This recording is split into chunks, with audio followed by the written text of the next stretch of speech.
మన Chiranjeevi vascular and multi speciality hospital దేశంలోనే best vascular and endovascular facilities and all multi speciality care.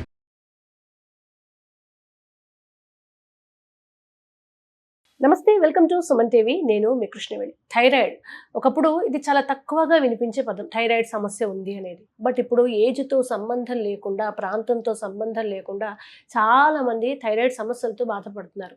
అయితే ఇప్పటికి ఒక అపోహ ఏంటంటే థైరాయిడ్ సమస్య అనగానే ఆడవాళ్ళది అనుకుంటూ ఉంటారు. బట్ మగవాళ్ళకు కూడా ఈ సమస్య ఉంటుంది. అయితే దీనికి ట్రీట్మెంట్ ఉందా, సర్జరీ అయినా, లేదా థైరాయిడ్ ఆర్టరీ ఎంప్లాయేషన్ అనే విధానం ఏంటి అసలు, ఇవన్నీ మనకు వివరించడానికి ఈరోజు మనతో పాటు ఉన్నారు Chiranjeevi hospitals vascular and multi speciality hospital vascular and endovascular senior surgeon K Sanjeeva Rao గారు ఉన్నారు. మాట్లాడతాం. డాక్టర్ నమస్తే. నమస్తే. థైరాయిడ్ సమస్య ఎంత పెద్ద సమస్య ఏంటంటే సార్, ఇప్పుడు మేజర్ ప్రాబ్లం ఇదే, చాలా నిర్లక్ష్యం చేస్తుంది కూడా ఇదే, ఏముందిలే అనుకుంటారు. అసలు ఈ థైరాయిడ్ సమస్యను గుర్తించడం ఎలా? థైరాయిడ్ అనేది ఒక మెయిన్ మన బాడీ కంట్రోల్ చేసే ఒక మెయిన్ హార్మోన్ ఇచ్చే గ్రంథి అని మనం చెప్పుకోవచ్చమ్మా. యాక్చువల్గా దీనిలో చాలా రెగ్యులేషన్స్ ఉంటాయి. లైక్ మన టెంపరేచర్ రెగ్యులేట్ చేస్తుంది, మన హార్ట్ రేట్ రెగ్యులేట్ చేస్తుంది, తర్వాత మన గ్రోత్ రెగ్యులేట్ చేస్తుంది. ఇలాగ మల్టిపుల్ ఫ్యాక్టర్స్ని మన ఈ థైరాయిడ్ గ్లాండ్ అనేది రెగ్యులేట్ చేస్తుంది. దీనిలో రెండు రకాలు ఉంటాయి, హైపోథైరాయిడ్, హైపర్ థైరాయిడ్. హైపోథైరాయిడ్ అంటే థైరాయిడ్ లెవెల్స్ తగ్గడం వల్ల మనం చాలామంది ఏంటంటే డల్గా అవటము, తర్వాత మతిమరుపు రావడము, హెయిర్ ఊడిపోవడము, లావు కావడము, చలికి తట్టుకోలేకపోవటం, ఇవన్నీ హైపోథైరాయిడ్ యొక్క సిమ్టమ్స్ అన్నమాట. సో ఇంకొక రకం ఏంటంటే హైపర్ థైరాయిడ్. అంటే థైరాయిడ్ లెవెల్స్ ఎక్కువ అవటం వల్ల ఏంటి హైపర్ యాక్టివ్ అవటము, సన్నపడిపోవడము, మెన్స్ట్రల్ ప్రాబ్లమ్స్ రావటము, రెండిట్లోనూ హైపోలో వస్తాయి, హైపర్లోనూ వస్తాయి. సో ఇలాగ మల్టిపుల్ ఇబ్బందులతో బాధపడుతుంటారు.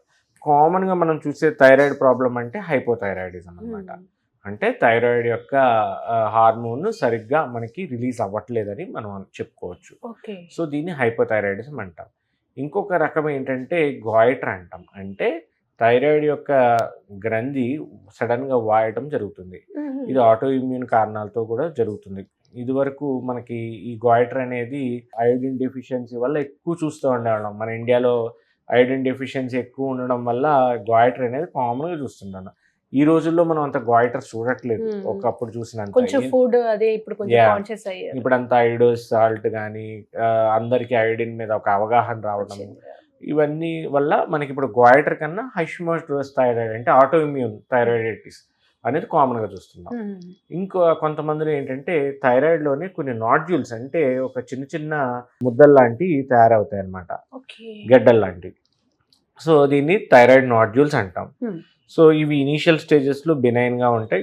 కొంతమందిలో మ్యాలిగ్నెంట్ అంటే క్యాన్సర్ అయ్యే ప్రమాదం కూడా ఉంది థైరాయిడ్లో. సో అన్ని థైరాయిడ్స్ మనము సేఫ్ అని ఇప్పుడు అనుకోకూడదు. సో అందుకనే ఒక థైరాయిడ్ సమస్య ఉన్నట్టయితే అసలు ఏంటి, దాని బ్యాక్గ్రౌండ్ కారణం ఏంటి అనేది కూడా మనం చూసుకోవాలి. మన చిరంజీవి హాస్పిటల్లో ఈ థైరాయిడ్ సమస్యలు వచ్చినట్టయితే ఫస్ట్ మనం ఎవాల్యుయేట్ చేస్తాం. అంటే ఇది నార్మల్ రెగ్యులర్ థైరాయిడా, లేకపోతే హైపోథైరాయిడ్ వల్ల వచ్చిందా, హైపరా, లేకపోతే బెనైనా, మ్యాలిగ్నెంట్ లాగా అంటే క్యాన్సర్ అయ్యే ఛాన్సెస్ ఉన్నాయా అనేది చూసుకుంటాం. ఒకవేళ క్యాన్సర్ అనే సస్పిషన్ ఉన్నట్టయితే మనము దానికి చిన్న FNAC టెస్ట్ అనేది ఉంటుంది. చిన్న సూదితో దాన్ని మనము అల్ట్రాసౌండ్లో ఫస్ట్ చూసుకుంటాము. తర్వాత చిన్న సూదితో ఆ నాడ్యూల్ నుంచి మనము ఆ కణాలు తీసుకొని పెథాలజీ బ్యాప్సీకి పంపిస్తాం. సో ఆ పెథాలజీలో క్యాన్సరస్ ఉందంటే కంపల్సరీ మనం సర్జరీయే అడ్వైస్ చేస్తాం. ఎందుకంటే అప్పుడు ఆ ఎప్పుడైతే మనం ఆ గ్రంథిని తీసేస్తామో రిస్క్ పోతుంది. ఎవరిలో అయితే అది క్యాన్సర్కి ఛాన్స్ లేదు, బెనైనే, క్యాన్సర్ అయ్యే ఛాన్సెస్ లేవు, వీళ్ళల్లో మాత్రమే ఈ కొత్త ప్రక్రియ థైరాయిడ్ ఆర్టరీ ఎంబోలైజేషన్ అనే ప్రక్రియ కానీ థైరాయిడ్ నాడ్యూల్ ఎబలేషన్ RFA ఎబలేషన్ అనేది కానీ చేయడం జరుగుతుంది. అంటే సర్జరీ బదులు ఇది చేయొచ్చు? ఎస్, సర్జరీ అంటే ఇప్పుడు చాలామంది యంగ్ పీపుల్లో ఈ థైరాయిడ్ చూస్తాం. మన ఇండియాలోనే 42 బిలియన్ పీపుల్లో మనకి ఈ థైరాయిడ్ సమస్య ఇబ్బంది పడుతున్నారు. So with is very large volume. So వీళ్ళలో చిన్న వయసులోనే మనకి యంగ్ లేడీస్ ఎక్కువ కామన్గా గర్ల్స్లో వస్తుంటుంది. సో ఎప్పుడైతే గర్ల్స్లో మెడ మీద ఘాటు ఉండి సర్జరీ చేయడం, ఇంకొక మేజర్ ఎనస్థీషియా ఇచ్చుకొని వాళ్ళు ఇబ్బంది పడి వాళ్ళ గొంతుకు మళ్ళీ మాట్లాడడానికి నర్వ్ ఇంజరీ అయ్యే ఛాన్సెస్ ఇవన్నీ ఉన్నాయి కాబట్టి వాళ్ళు కొద్దిగా వీలైనంత వరకు సర్జరీ అవాయిడ్ చేయడానికి వాళ్ళు పాపం భయపడతా ఉంటారు. ఇలాంటి వాళ్ళకి ఇది మంచి ఒక సదవకాశం అని మనం చెప్పచ్చు. ఇలాంటి పేషెంట్స్లో ఏంటంటే మనకి ఇది కోత లేకుండా, కుట్టు లేకుండా ఒకే ఒక చిన్న సూదితో లోపలికి వెళ్ళి అక్కడ ఏదైతే గ్రంథి యొక్క ఎక్కడైతే హైపర్ వాస్కులారిటీ ఉంటుందో ఆ వాస్కులారిటీని మనం ఎంబోలైజేషన్ అనే ప్రక్రియతో బ్లాక్ చేస్తాం. స్మాల్ పార్టికల్స్ వేసుకొని ఆ రక్తనాళాన్ని సెలెక్టివ్ ఎంబోలైజేషన్ అంటే మొత్తం పూర్తిగా వెళ్లకుండా ఆ రక్తనాళం వరకే మనం బ్లాక్ చేయడం జరుగుతుంది. ఇంకొక ప్రక్రియ ఏంటంటే ఆర్ఎఫ్ఏ ఎబలేషన్ అంటే ఆ గ్రంథి లోపలికి ఒక చిన్న నీడిల్ లాంటిది పంపించి అల్ట్రాసౌండ్లో చూసుకుంటా పంపించి ఒక హీట్ వేవ్ లాంటిది అక్కడ మనం ఆ గ్రంథిలో ఇవ్వడం జరుగుతుంది. ఎప్పుడైతే మనం ఆ ఆర్ఎఫ్ఏతో ఆ వేవ్ని ఇచ్చున్నామో అదేమవుద్దంటే టిష్యూ అంతా ష్రింక్ అయిపోవడం జరుగుతుంది. సో అలాగా మనకి ఆ థైరాయిడ్ నాడ్యూల్ అబిలేట్ అవుతుంది. సో సాధారణంగా మెడిసిన్ వాడుతూ ఉంటారు థైరాయిడ్ అనగానే, కానీ మెడిసిన్ ని దాటి సర్జరీ స్టేజ్ ఎప్పుడు వస్తుంది అసలు? Medicine only normal gland size ఎవరిలో అయితే హైపోథైరాయిడ్ ఉందో వాళ్ళు కంపల్సరీ థైరాయిడ్ యొక్క స్కాన్ అయితే కంపల్సరీ చేసుకోవాలి. సో దానిలో ఈ స్పెసిఫిక్ నాడ్యూల్స్ కానీ ఏమీ లేవు, హైపర్ సెక్యూరేటింగ్ నాడ్యూల్స్ కానీ అంటే మ్యాలిగ్నెంట్ ఇవేమి లేవు అని చూసుకొని ఓన్లీ సాలిటరీ నాడ్యూల్స్ అని ఉంటాయి. ఒకే ఒక నార్మల్ బెనైన్ నాడ్యూల్స్ లాగా ఉంటాయి. అలాంటి నాడ్యూల్స్లో ఒక 2-3 నాడ్యూల్స్ అంటే థైరాయిడ్ గ్లాండ్లో ఓన్లీ ఈ క్యాన్సర్ మార్పులు లేవు, బెనైనే, కాకపోతే గ్రంథి వాసుంది, పెద్దగా అయింది.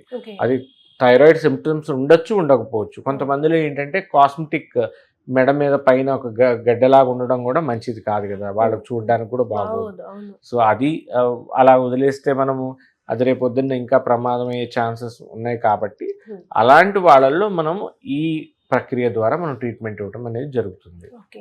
సో సాధారణంగా ఇక్కడ వాపు ఉంటుంది కొందరికి ఏమో అసలు థైరాయిడ్తో సంబంధం లేకుండా ఉంటుంది, కానీ కొంతమంది వాపును చూసి ఇమీడియట్గా థైరాయిడ్ టెస్ట్ ఇవ్వమంటారు కదా, ఆ వాపు ఏ దశలో స్టార్ట్ అవుతుంది సార్? ఈ వాపు అనేది వాళ్ళకి కొంతమందికి ఏంటంటే ఎప్పుడైతే ఈ థైరాయిడ్లో మార్పులు వస్తున్నాయో అప్పటి నుంచి మనకి ఉంటుందమ్మా.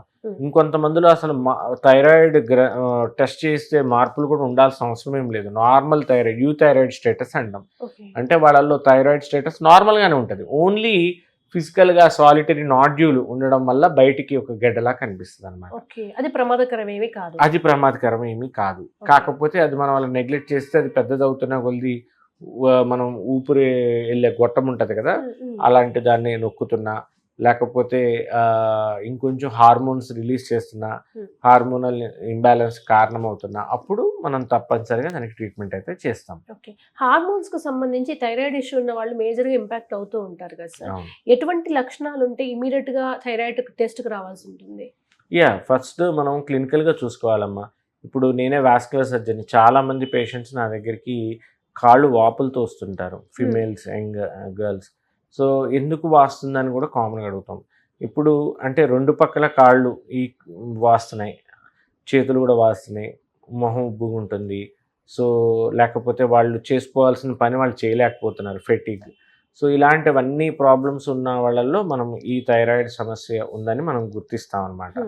సో ఇలాంటి హార్మోనల్ ఇంబ్యాలెన్స్లో ఉన్న, పీరియడ్స్లో చేంజెస్ ఉన్నా, లేకపోతే వాపులు, నీరు పడుతున్న బాడీలో, వెంటనే థైరాయిడ్ ఉందని మనం గమనించి మనం ఈ థైరాయిడ్కి ట్రీట్మెంట్ అనేది ఫస్ట్ ఎవాల్యుయేషన్ చేసుకొని, అంటే ఎందుకు, కారణం ఏంటి, థైరాయిడ్ స్టేటస్ ఎలా ఉంది ఏంటి, దానికి అప్పుడు మనం ట్రీట్మెంట్ ప్లాన్ అనేది ఫిక్స్ చేసుకోవాలి. సార్ ఇప్పుడు పీరియడ్ చేంజెస్ అన్నారు, what kind of changes sir? అంటే కొందరిలో ఎక్సెస్ అవుతుంటుంది, కొంతమందికి అసలు పీరియడ్స్ రావు.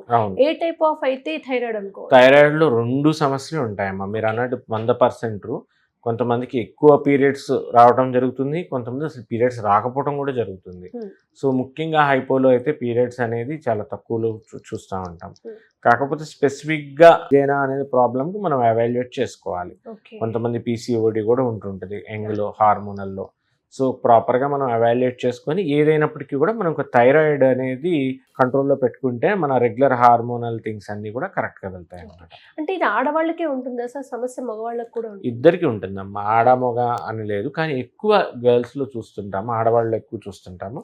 సో దానికి వాళ్ళకి కాస్మెటిక్గా కూడా గర్ల్స్లో బాగుండదు కాబట్టి, మెడకి పైన ఒక గడ్డలాగా ఉండడం, ఉబ్బులా కనిపించడం కూడా బాగోదు కాబట్టి వాళ్ళకి సర్జరీ లేకుండా దీనికి ఈ కొత్త టెక్నిక్ ద్వారా థైరాయిడ్ ఆర్టరీ ఎంబోలైజేషన్ కానీ, థైరాయిడ్ నాడ్యూల్ ఎబలేషన్ ఆర్ఎఫ్ అబలేషన్.